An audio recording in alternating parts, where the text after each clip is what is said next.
Поранешниот прв вице-премиер Артан Груби седна на обвинителна клупа откако против него и 7 други лица беше поднесено обвинение за злоупотреби при набавка во државна лотарија.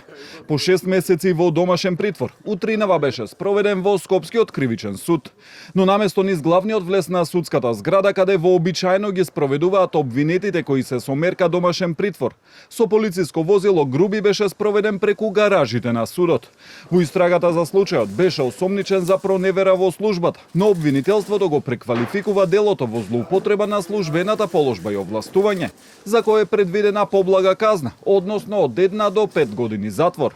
Вториот обвинет, кој имал реално влијание во раководењето на АД Државна лотарија, во својство на одговорно лице председавал со седница на влада на Република Македонија, во својство на собрание на Државната лотарија и предложил вака дополнителната точка на дневен ред да се усвои, иако бил свесен дека одлуката не е во надлежност на владата како собрание на акционерското друштво. Стои во обвинението.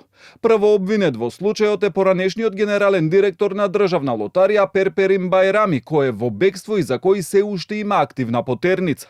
Обвинети се и поранешниот генерален секретар на влада Методија Димовски, потоа поранешниот председател и членови на надзорниот одбор Скендер Мехмети, Бојан Јанев, Фатмир Рамадановски, Александар Димитриовски и Башки Мавди. Сите се товарат за исто кривично дело – злоупотреба на службената положба и овластување.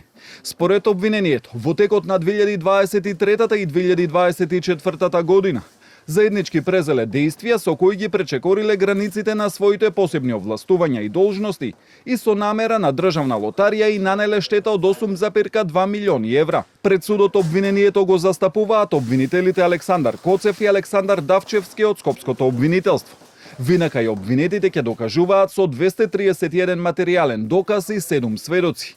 На денешното прворочиште на обвинетите им беа доставени доказите и беше договорена динамиката на рочиштата. Со оглед на тоа дека се работи за обвинителен предлог и судење кое што се води по скратена постапка, судиката Билјана Шуплиновска-Јовевски им даде 10 дена простор за обвинетите да ги видат материјалните докази. Следно рочиште за предметот Државна лотарија е закажано за 7 септември. Сега обвинетиот поранешен прв вице-премиер Артан Груби, кој во случајот го застапуваат двајца адвокати, Гоце Ристевски и Владимир Доневски, речиси 1 година беше во бегство. Во декември 2024 преку граничниот премин Блаце кон Косово пеш ја преминел границата, иако бил на стоп листа. На 23 февруари годинава, во утринските часови се појави на истиот граничен премин каде беше уапсен.